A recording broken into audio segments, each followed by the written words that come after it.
kembali lagi di vlognya Sri Poku TV. Alhamdulillah hari ini Sri Poku TV bisa mampir ke rumah ke kediamannya Ustadz Nawawi Denci. Nah, hari ini kita bakal sharing-sharing atau memberikan pertanyaan kepada Ustadz bagaimana kisah masa lalu dari Ustadz Nawawi Denci. Mungkin yang pertama itu bagaimana kisah masa kecil Nawawi Denci, Ustadz Nawawi Denci hingga akhirnya bisa menjadi imam besar di Masjid Agung gitu, Ustadz. Assalamualaikum warahmatullahi wabarakatuh. Para pecinta Sri Poku TV, Iya, mana saja berada. Alhamdulillah hari ini bisa jumpa kita di Sri Poku TV ini.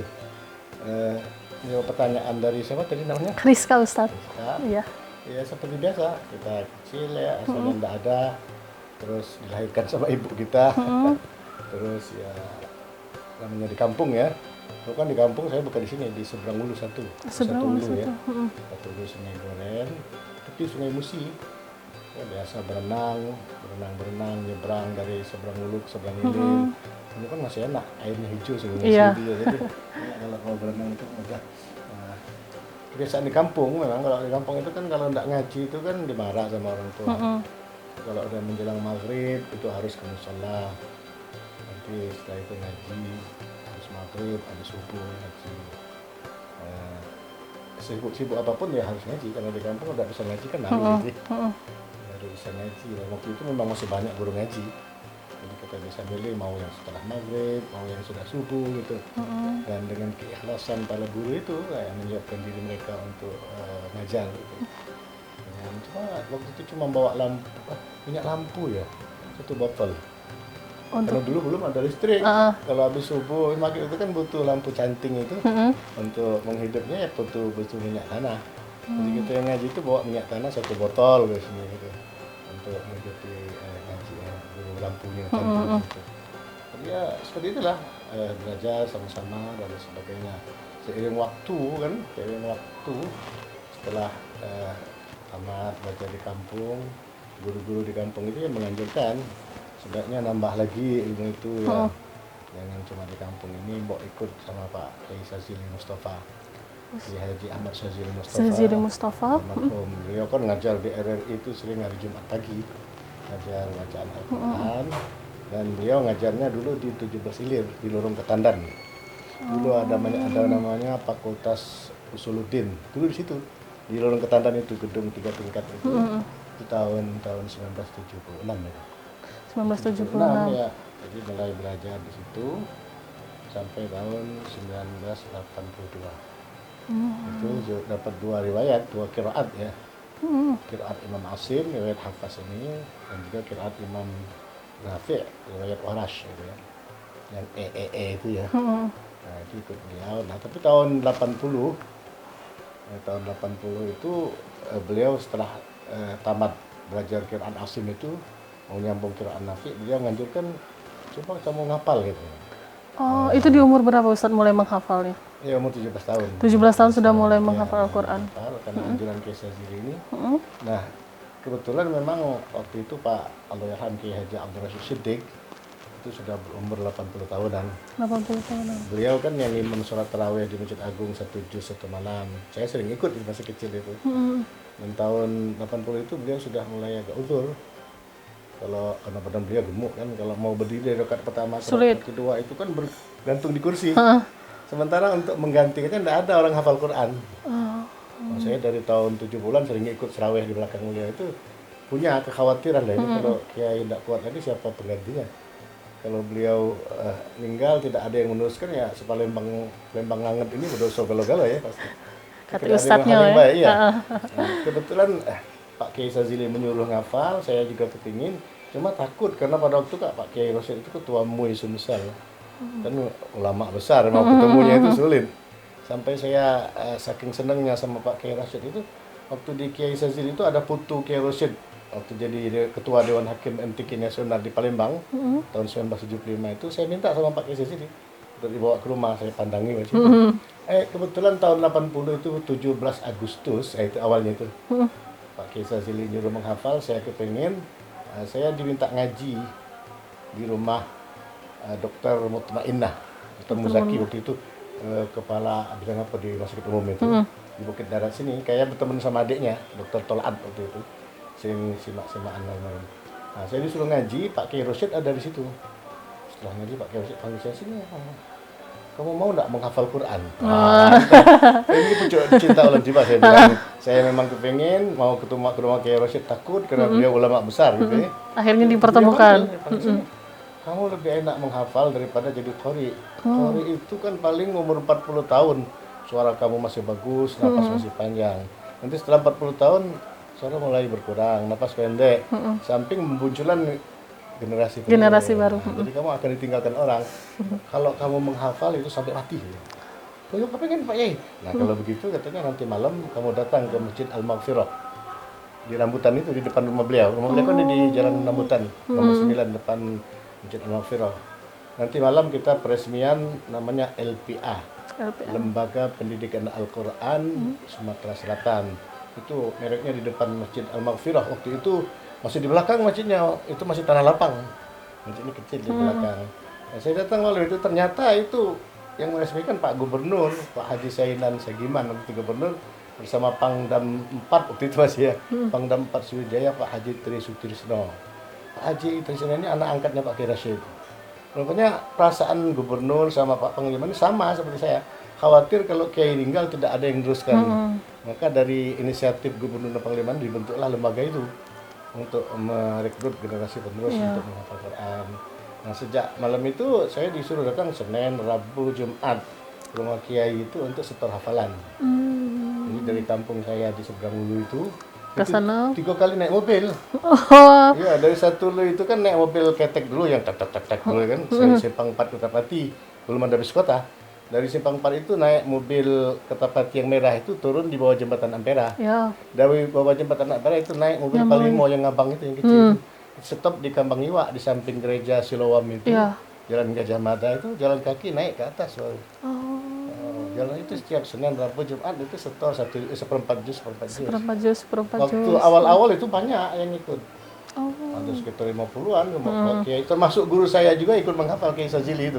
Ikut juga beliau awal-awal ya. Tapi seiring waktu juga setahun mulai mundur-mundur dari 50 itu tinggal 20.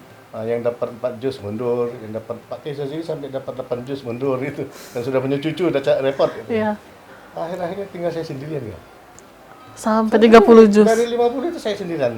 Waktu itu baru dapat 16 juz tahun 1983. Jadi mulai menghafal akhir 80. Di tahun 83 itu berapa 16 juz. Tinggal sendirian betul. Sama Pak Kiai kan waktu itu sibuknya luar biasa. Beliau ketua MUI, ketua Dewan Dakwah dan mantan kanwil agama. Jadi kadang-kadang mau ngaji itu di rumah ada rapat. Saya tunggu sebelah 2 jam itu nunggu nanti kalau sudah rapat baru ngaji. Ternyata Pak Kiai habis rapat mau pergi. Sudah nunggu 2 jam Pak Kiainya udah bisa nyimak itu ya. Nah, tapi saya beruntung 2 jam itu saya manfaatkan untuk ngulang hafalan gitu. Nah, terus begitu. Nah, akhirnya saya tinggal sendirian, perasaan pengen mundur itu memang ada. Tapi kalau mundur kasihan Pak Kiainya nanti. Walaupun Pak Kiai juga punya perasaan seperti itu pinternya Pak Kiai. Beliau memotivasi saya. Waktu itu MTQ pertama hafalan Al-Quran 30 juz tingkat nasional di Padang. Tahun 1983. Saya baru dapat 16 juz, beliau suruh saya bawa surat kan, ke Kepala Biro Mental Provinsi Sumatera Selatan waktu itu Pak Kafar Wirahim, almarhum ya, mantan Bupati Lahad. Kepala Kabak Agamanya itu Pak Haji Ahmad Ijazi, almarhum juga. Bawa surat, saya tidak tahu isinya, begitu dibuka. Lah, wih kau ini di kongkon Kiai, melok musawako katanya ke Padang sana. Tapi lomba ni 30 juz baik, awak ni baru 16 juz, mana? Kalau aku tak ngerti. Hanya ditelepon Pak Kiai Rosyid. Pak Kiai ini Nawawi baru 16 juz, tapi lomba ni 30 juz. Kata Pak Kiai, itu apa? Biar termotivasi untuk menyelesaikan hafalannya. Nah, itu cara Kiai ini yang memotivasi saya itu hanya berangkat. Nah, ya karena memang lomba 30 juz saya cuma 16 ya tidak bakal menang. Nah, setelah itu pulang itu seminggu menjelang Ramadan. Pak Kiai terus motivasi saya. Katanya begini, saya tidak kuat lagi ngimam di Masjid Agung itu, karena ada tua. Dan jemaah itu mintanya murid saya. Dan murid saya itu tinggal satu-satunya kamu katanya. Saya kepengen lari dari Palembang waktu saking takutnya gitu. Walaupun di kampung saya biasa juga ngimam di musola kampung saya itu. Saya biasa 1/4 juz malam tarawih. Tapi ya Masjid Agung ya besar tuh. Akhirnya takutan ya. Pengen mau lari dari Palembang ini kayak pingsan nih Imam itu. Nah, tapi Pak Kiai ngomong, kalau kamu mau lari katanya aku yang imam, kaki aku mati di situ. Sampai nangis aku dengar Kiai ngomong itu. Yang sudah, saya siap Pak Kiai, tapi dengan syarat saya bilang. Saya bilang, ya, dengan syarat setiap pagi saya harus ke rumah Pak Kiai untuk minta disimak Hafalannya. itu untuk di imam nanti malam. Untuk yang dibacakan nanti Nanti malam. Jadi setiap hari saya ke rumah Pak Kiai, puasa itu. Jadi pagi datang disimak Pak Kiai malam ini. Ternyata memang dengan dibawa imam itu hafalan malah tambah enak ya. Makin banyak diulang hafalan makin mudah, makin lancar. Jadi salah satu cara untuk memelihara hafalan itu ya dibawa dalam sholat itu. Saya anjurkan anak-anak itu kalau ingin hafalannya lancar, dibawa dalam sholat. Kalau sholat jemaah kita ikut orang, Pak Umar, nanti sholat sunatnya qabliyah ba'diyah itu nyambung terus kita itu. Jadi kalau maunya rakaat pertama halaman kanan, rakaat kedua halaman kiri. Nah, gitu terus kalau sudah habis hafalannya ulang lagi dari bawah. Nah, yang kedua untuk melancarkan itu biar terpelihara salah satunya ya menyimak anak-anak menghafal. Ya kan kalau selesai ini tadi. Dari jam 7 tadi sampai jam setengah 10 itu anak-anak setor hafalan. Nah, itu juga cara untuk mengingat hafalan. Nanti sore habis asar sampai maghrib anak-anak setoran lagi. Nah kalau tidak begitu hilang, nggak diulang itu. Tapi kalau sesibuk-sibuk apapun memang minimal sehari itu kita harus mengulang 5 juz. 5 juz. Ya, sesibuk apapun. Jadi 1 minggu itu bisa khatam 6 hari. 1 minggu lah, karena 1 harinya libur, kondangan segala macam itu ya. Nah kalau tidak sibuk, tidak banyak kerjaan bisa 10 juz sekali. Ya, jadi 3 hari bisa khatam. Karena itu yang di luar sholat nih ya. Kalau yang sholat tetap jalan. Dan saya bersyukur di Palembang ini sudah banyak masjid-masjid yang membiasakan sholat yang jahar. Maksudnya itu yang bersuara, maghrib, isya, subuh itu ayatnya nyambung terus. 30 juz itu. Jadi kalau maghrib 1 halaman bagi 2 gitu. Kalau isya 2 halaman kiri kanan. Subuh agak panjang, rakaat pertama 2 halaman, rakaat kedua 1 halaman. Nah ini anak-anak yang sudah hafal ini kita berdayakan di situ, sehingga mereka rajin mengulang hafalannya. Ya saya bisa sebut Masjid Agung, Masjid Baitur Rahman, di Poligon, Masjid PHDM itu, Masjid Al-Fatah, ini semuanya ayatnya nyambung semua. Bisa 4 bulan khatam 1 Quran. Dan itu anak-anak yang sudah khatam ini kita gunakan untuk itu. Dan mereka termotivasi untuk mengulangi hafalan. Dan saya bilang sama pengurus-pengurus masjid, setiap kamu menggunakan para penghafal Quran menjadi imam, itu kamu pun dapat balasan karena memelihara hafalannya juga. Karena dalam kaidah agama kita kan adlul khairi ala kai. Kalau kita menyuruh orang berbuat baik, orang itu berbuat baik, orang yang menyuruh ini dapat bagian dari apa yang dikerjakan oleh yang berbuat baik itu. Jadi mereka mengulangi hafalannya dengan sempurna. Pengurus masjid, ketua-ketua masjid dapat bagian pahalanya itu. Karena memelihara hafalan anak tersebut. Jadi menghafal itu memang fardu kifayah, tapi untuk memelihara itu tugas kita bersama-sama. Jadi bukan tugas para penghafal, seluruh masyarakat ini punya hak untuk memelihara hafalan orang yang punya hafal Quran dengan memberdayakan mereka. Mereka hafalannya terpelihara dengan setiap sholat 5 waktu mereka menyambung terus. Ini kalau Ramadan tarawih itu lebih banyak lagi permintaan. Tahun lalu itu sampai 57 masjid di Palembang ini. Ya, 57 masjid itu bervariasi. Ada yang 8 rakaat, ada yang 20 rakaat. Ada yang cuma semalam 1/4 juz, ada yang setengah juz, ada yang 1 juz 1 malam, yang 20 rakaat. Dan mereka gembira karena kesempatan untuk mengulang hafalan. Untuk mereka itu tidak ada yang lebih membahagiakan bagi seorang penghafal Al-Quran itu kecuali Al-Quran itu lengket di lidahnya. Itu tidak ternilai dengan materi. Nah yang paling menyedihkan itu kalau Al-Quran itu lari dari lidahnya. Jadi Nabi itu kan pernah pesan kata Nabi, orang menghafal Quran itu laksana memelihara onta yang liar. Onta yang liar dia harus ikat setiap hari. Kalau dia tidak ikat, onta itu akan lari. Kabur. Akan lari. Maka cara mengikatnya itu dengan mengulangi hafalan itu. Dan ini tugas kita semua. Para pengurus masjid, saya pengennya di seluruh Sumatera Selatan bahkan seluruh Indonesia ini yang jadi imam itu orang-orang hafal Quran. Betul. Di samping memelihara hafalannya, dan insya Allah ya dengan adanya orang hafal Quran di masjid kan tentu orang ingin berjemaah di masjid. Kan yang Rasul SAW, Nabi Muhammad SAW itu mengingatkan dalam hadisnya, ya ummul qaum aqra'uhum di kitabillah. Jadi yang berhak menjadi imam dalam satu kaum, satu kelompok maksudnya itu orang yang paling fasih di dalam membaca Al-Quran.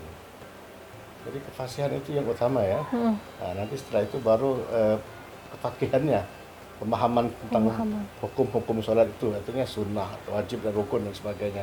Itu harus dipahami juga seorang imam. Jadi tidak cukup dia cuma hafal Quran saja. Kalau tidak mengerti tentang fikih juga bahaya. Ya, contoh-contoh ringan kan bisa kita lihat. Ada yang imam sholat subuh, ya menghafal, dihafal, ya, setelah ngimam kebetulan hari Minggu mau olahraga. Ya, tadi subuh dia ngimam, ketika olahraga dia pakai celana pendek. Ini kan tidak paham tentang hukum ya, syarak ya, nah, karena tidak paham fikih. Tentunya ya kalau dia paham ya tahu ya di mana auratnya dan sebagainya. Nah itu artinya antara kefasihan dalam baca Quran dan pemahaman tentang hukum fikih itu sama. Jadi selain hafal Quran, bacaannya bagus, dia harus paham juga dengan hukum-hukum fikih tentang rukun dan sunnah wajib dalam sholat itu sendiri. Jadi dengan demikian ya indah lah, karena kan harus ada 3M yang dipelihara oleh takmir masjid dan musola kalau ingin masjidnya itu makmur. Ya, dalam istilah Imam Besar Masjid Istiqlal Profesor Nasaruddin Umar itu 3M itu kan yang pertama adalah fisiknya menara. Menara itu. Tapi yang non fisiknya suara yang keluar dari menara itu harus indah. Para muadzin.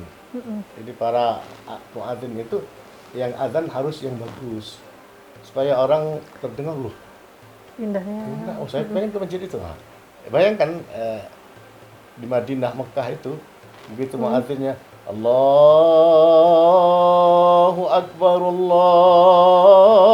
Akbar, semua toko tutup, semua orang menuju ke masjid karena muadzinnya indah.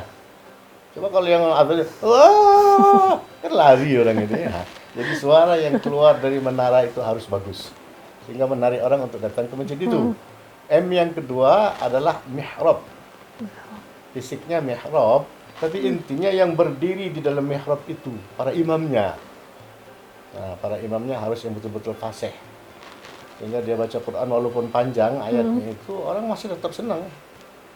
Karena nikmat mendengar bacaan walaupun dia sendiri tidak hafal, tapi mendengar suaranya bagus, iramanya indah, hafalannya juga banyak, sehingga orang tertarik untuk datang ke masjid itu. Yang ketiga, yang ketiga adalah mimbar. Mimbar, tapi sebetulnya yang berdiri di atas mimbar itu. Jadi yang khutbah, yang ceramah, yang beri tausiah harus betul-betul yang berkualitas. Jadi yang bisa mempersatukan umat. Bukan justru dengan adanya dia berdiri di mimbar itu umat terpecah belah. Nah, ini enggak bakal memakmurkan masjid ya. Nah, jadi yang berdiri itu harus bisa mempersatukan umat. Jangan sampai justru memecah belah dan mempertentangkan masalah-masalah fur'iyah. Dan kalau sudah 3M yang terpelihara, insya Allah masjid itu makmur. Yang adzan bagus, yang imam juga indah, yang khotib, yang ceramah juga ya menambah ilmu bagi jemaah. Ya pasti orang ingin datang ke masjid itu. Karena kan keluhannya kenapa masjid sepi, ya itu tadi.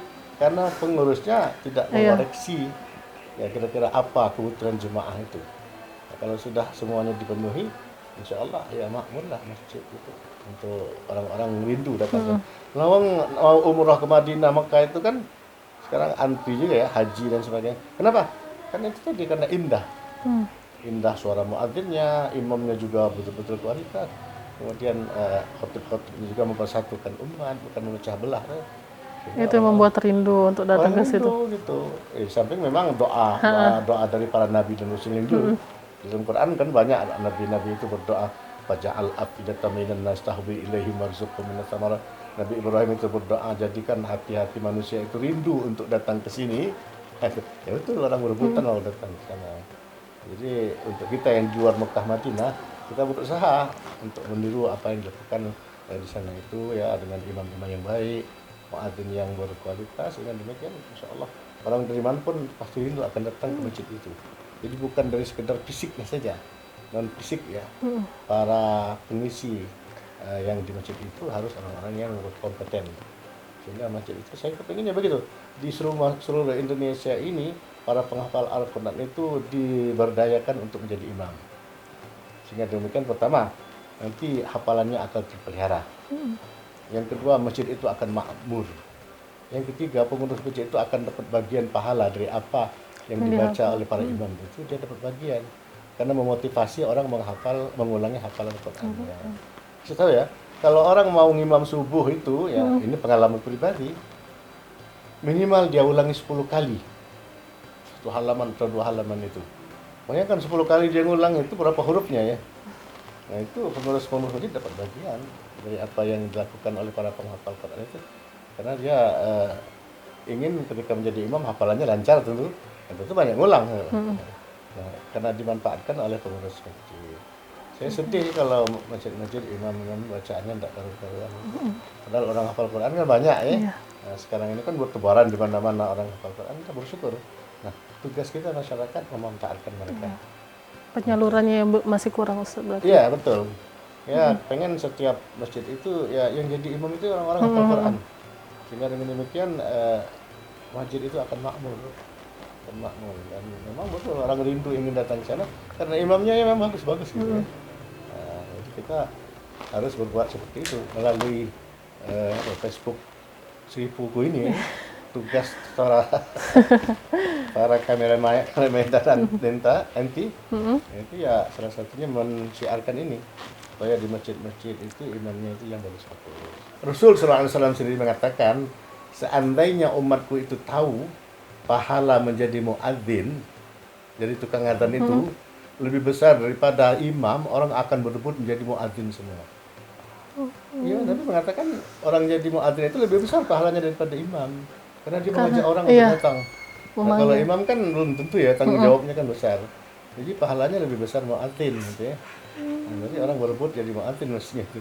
Dan di antara 10 orang yang nanti di dalam kubur jasadnya itu tidak akan dimakan oleh tanah dalam hadis Nabi itu, ya para nabi, para anbiya, orang-orang yang alim, orang yang hafal Quran, orang yang perempuan yang mati dalam melahirkan, mati syahid dan sebagainya, termasuklah para muadzin.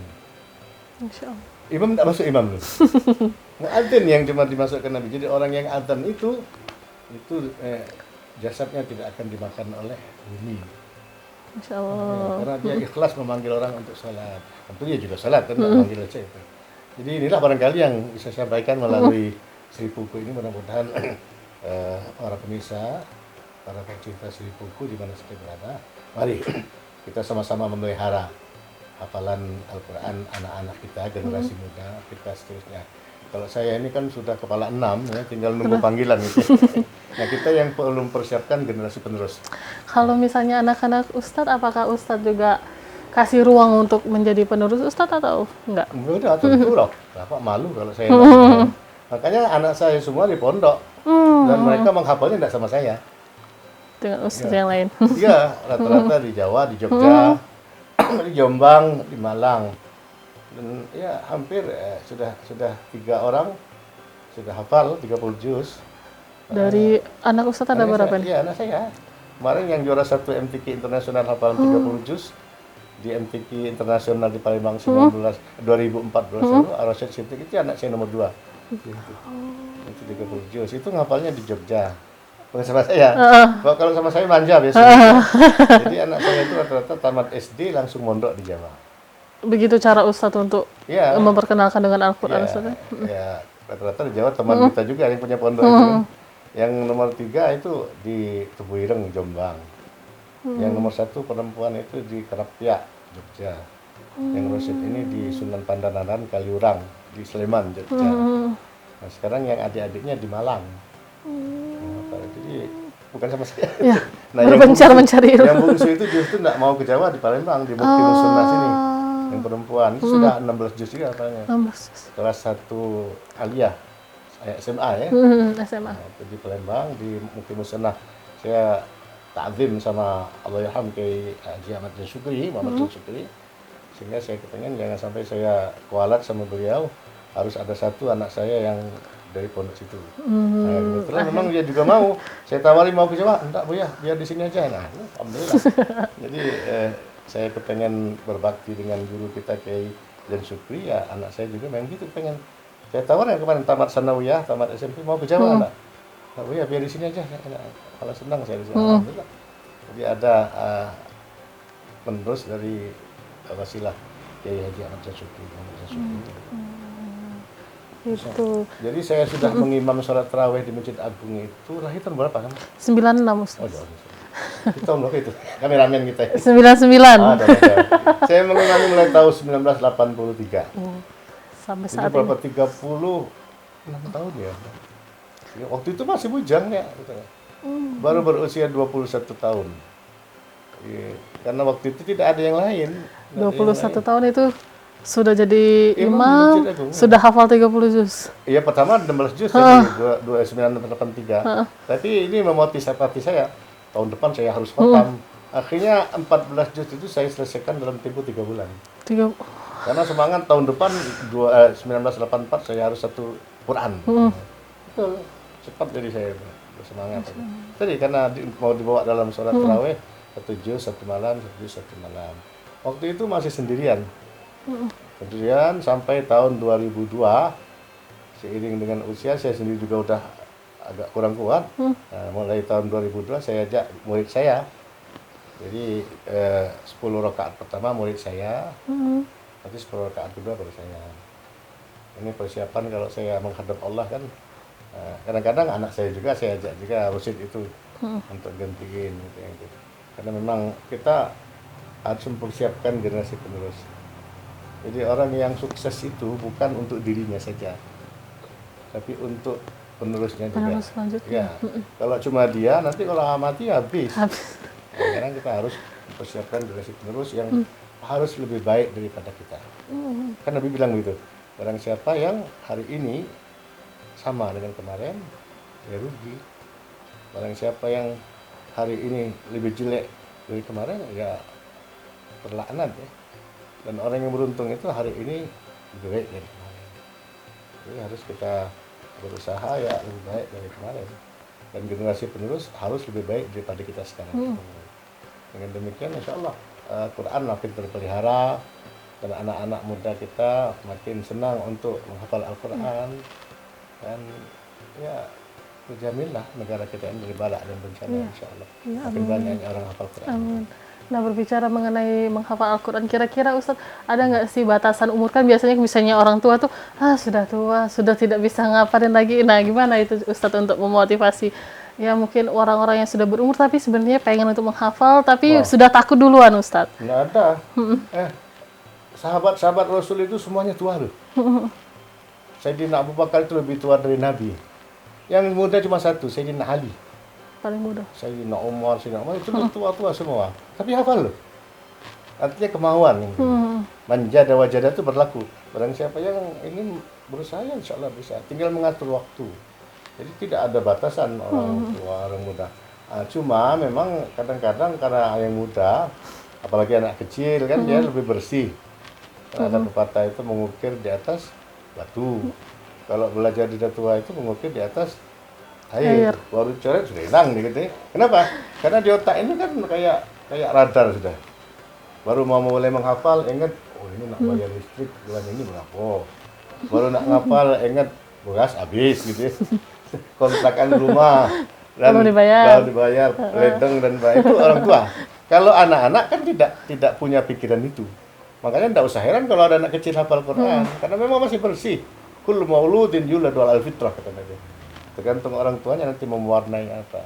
Nah, kalau makanya saya tidak kagum kalau anak kecil hafal, itu tidak kagum karena memang masih bersih.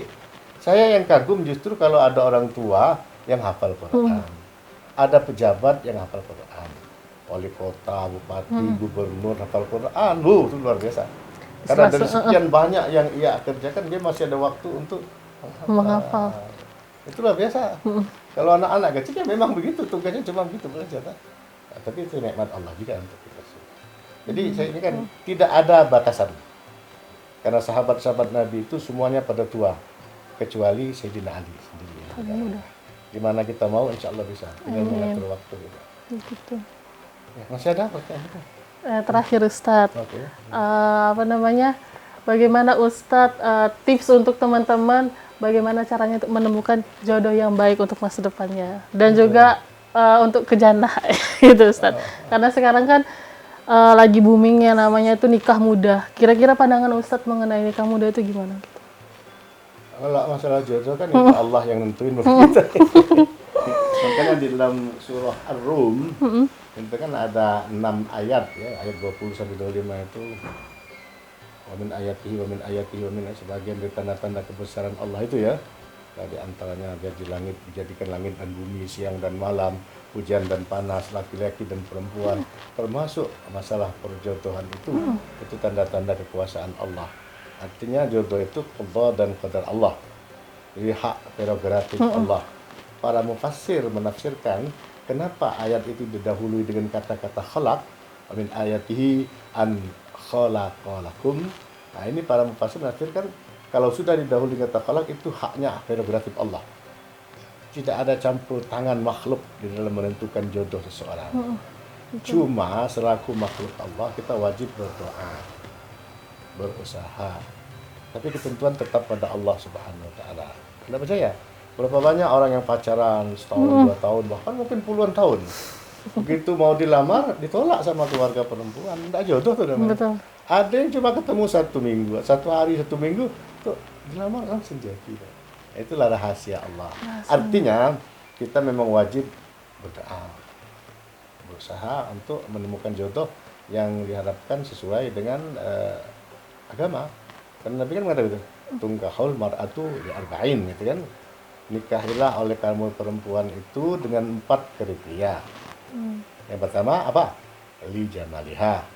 Bisa karena kecantikannya. Yang kedua, limaliha. Bisa karena harta kekayaannya. Yang ketiga, li hasabiha. Karena nasab, karena keturunannya. Tapi Nabi menekankan kepada yang keempat, lidiniha. Karena agamanya. Karena dengan agamanya yang kuat, insya Allah dia akan tetap cantik walaupun sudah punya cucung 5. Kalau cuma karena kecantikannya, li jamaliha, lah punya anak 2, 3 kempot, mengempot, nah itu hilang. Karena itu kan relatif ya, cantik itu. Harta juga kalau tidak bisa memeliharanya, ya habis harta kekayaan, keturunan juga. Maka Nabi menekankan agamanya. Pilih yang agamanya yang kuat. Nah, dengan agama yang kuat itu insya Allah dia akan langgeng sampai akhir ayatnya. Makanya litaskunu ilaiha wa ja'ala bainakum mawaddatan wa rahmah. Jadi rahmah itu, kasih sayang itu yang bisa membuat kelanggengan rumah tangga. Jadi kalau bukan karena kasih sayang ya kapan dah tua kan kempot mengempot galau gigi lah habis itu ya gigi apa lah banyak gugur, mata lah mulai kabur, pipi lah kendur, akhirnya kakek makannya cuma makan bubur, berjalannya banyaklah mundur, tinggal di pojok kasur. Nah itu tandanya sudah dekat ke lubang kubur. Nah itu lah ya. Nah, kalau bukan karena agama justru akan jauh dari Allah. Karena agamanya kuat, walaupun sudah tua, sudah sakit, tetap rahmat Allah itu datang, tetap kasih sayang itu berjalan. Kalau enggak ya cuma waktu muda saja dia. Ya, karena kita nanti di surga itu kan muda semua, nggak ada yang tua. Ya, kenapa? Ya kalau yang tua-tua itu kalau istilah Ustadz Somad itu ya, kalau yang tua di dalam surga nanti dikasih kacang, gigi nggak ada gimana ya? Ya. Makanya dalam surga itu mudah semua. Jadi dikasih apapun bisa dimakan sama orang di surga itu. Jadi nggak usah takut nanti kalau tua di dunia ini takut nggak ada kasih sayang. Yang penting kita berusaha untuk menciptakan kasih sayang dalam masyarakat. Ya, jadi berdoa ini. Berdoa sambil berusaha lalu tawakalkan kepada Allah. Yang jelas Allah tidak akan menolak doa saya. Pasti dia kabulkan. Ibarat batu, tahu batu? Kalau setiap hari kita tetesi dengan air, tes, kan lama-lama berlubang juga. Kalau cuma 1 kali saja kita siram dengan air 1 drum, tidak akan berlubang. Jadi artinya amal, doa yang baik itu adalah doa yang dawam. yang terus menerus, rutin. Setiap hari, termasuk amal itu walaupun sedikit, tapi dawam. Setiap hari ada. Sedekah juga, sedikit-sedikit tapi setiap hari ada sedekahnya. Daripada cuma sekali, itu Banyak, sudah sekali itu. Lebih baik sedikit, banyak-banyak setiap hari, Iya, bagus gitu iya. ya. Kalaupun tidak mampu banyak-banyak setiap hari, sedikit-sedikit Sedikit-sedikit. ada. Itu lebih baik. Jadi, termasuk juga ngaji. Ya, khataman 1 hari, 1 Quran. Setelah itu 2-3 bulan tidak ngaji lagi. Nah, lebih baik sedikit-sedikit tiap hari ada. Nah, jadi amal. Termasuk doa. Jangan putus doa, karena doa itu adalah senjata kita orang yang beriman. Pasti kita harus yakin bahwa doa itu diijabah oleh Allah. Jadi harus berdoa itu harus optimis. Allah itu mengabulkan. Amin. Karena kita yakin Allah tidak akan tidak akan melupakan orang yang berdoa. Karena ini perintah beliau, perintah Allah. Ud'uni astajib lakum. Berdoa kepadaku, aku pasti akan mengabulkan doa. Dan memang orang yang tidak berdoa itu yang artinya orang yang sombong, yang yakin dengan kemampuannya sendiri. Kita ini selaku hamba Allah yang doa yang lemah, ya wajiblah Untuk berdoa untuk meminta apa, termasuk ya minta jodoh itu tadi. Nanti setelah minta jodoh pasti minta keturunan dah. Setelah minta keturunan kebetulan dapat laki-laki semua, pengen yang betina gitu. Terus tambah lagi gitu. Nggak habis-habis memang doa tuh Ustaz. Nah, makanya terus ya. Karena pemirsa sekalian, ini sekedar untuk guyon ya. Bahwa sesungguhnya semua sudah diatur oleh Allah. Tinggal kita menjalani kehidupan ini mengalir seperti biasa. Dan yang harus kita ingat, kita harus husnudzan. Artinya berbaik sangka terhadap Allah, terhadap makhluk-makhluk Allah. Dan Allah itu tergantung dengan sangka kita. Kalau kita nyangkonya baik, insya Allah baik. Seperti kamu mau ke rumah sini tadi, yakin Nawawi ada di rumah. Itu ada insya Allah. Kalau tidak yakin, ada apa tidak? Pasti tidak ada itu. Nah, kalau kita yakin husnudzan dengan Allah, Allah pasti memberikan yang terbaik untuk saya, ya dapat yang baik. Ragu-ragu, dapat apa tidak aku yang baik, itu ragu-ragu. Da'ma yuribuka ila ma yuribuk, kata Rasulullah. Tinggalkan yang meragukan, ambil yang tidak meragukan. Tidak boleh ragu-ragu dalam berdoa dan sholat. Harus yakin betul bahwa doa kita diijabah oleh Allah. Semoga Allah mengabulkan. Amin. Nah, begitulah, alhamdulillah sudah banyak pelajaran yang bisa kita ambil dari Ustaz Nawawi. Semoga teman-teman pemirsa dari Sri Poku TV bisa mengambil manfaatnya. Sekian wawancara kita bersama Ustaz. Sampai jumpa di video selanjutnya. Terima kasih. Wassalamualaikum warahmatullahi wabarakatuh. Waalaikumsalam warahmatullahi wabarakatuh.